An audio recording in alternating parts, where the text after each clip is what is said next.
Thank you, Mr. Chairman. I'm not fully familiar with the rules of the committee, having listened to the minority statement. Would it be in order for me to discuss the bill that you're hearing on today? I think so. Thank you. I didn't want to change the subject rudely in a committee where I was a guest.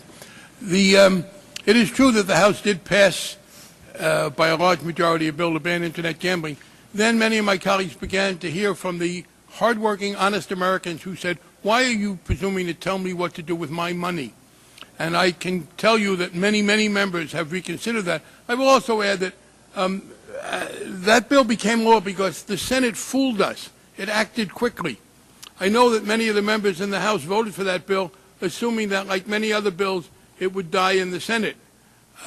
Instead, because we had a Republican leader who was interested in running for president and interested in getting the votes of people in one sector of the Republican Party who believed that the Bible outlaws gambling, although apparently with a footnote that says except bingo, that he got that bill added on to a bill in the Senate to which it was unrelated, a tactic which my colleagues on the other side of the aisle intermittently approve.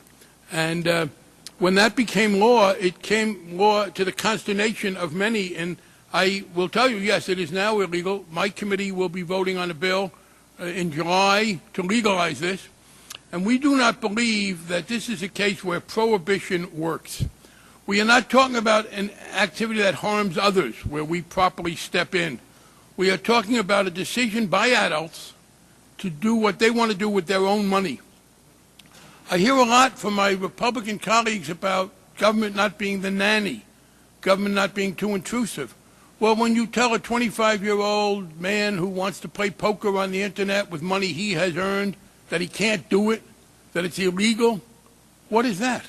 And we also hear that the Internet should not be interfered with, that we ought to have freedom of the Internet. But here again, we have a very intrusive restriction. By the way, it is also one that contradicts another tenet I hear from some of my conservative colleagues. Let's not overregulate.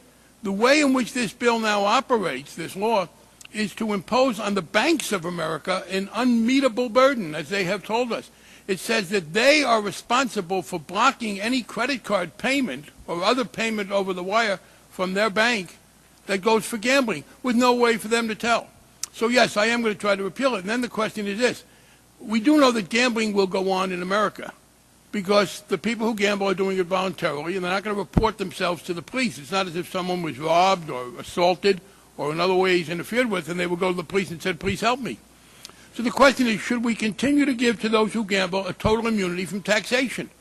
Should they bear no part of the burden of the war in Afghanistan, or of putting out fires, or of doing a number of other things which only the government can do?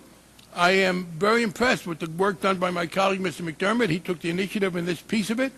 It is, we are told, something that would raise over $40 billion, he tells me, over 10 years for the federal government, $30 billion for the states. We talk now about trying to avoid teacher layoffs. This would be a way that states would be able to do that. And what's the principle? The principle is you let adults do what they want with their own money. Yes, it's true we don't want children gambling. We don't want children drinking. We don't want children watching pornography. We don't want children smoking. Those are all things accessible through the Internet. We do know how on the Internet to try and put age restrictions in there. They're not perfect, but they are better than prohibition. So I must say, and the last point we're told is, well, if you don't tax something because you will diminish it. I don't gamble myself. I have no problem with taxing gambling if we have two effects here. One, revenue for the government, and two, you diminish the gambling impulse in some people. That's fine with me. So I don't understand, other than the view that it's the right of the federal government to tell adults that they cannot enjoy themselves and no harm to anybody else with their own hard-earned money, or their not so hard-earned money. There's money that comes in easy for some people, although I hope you'll do something about that in the next bill.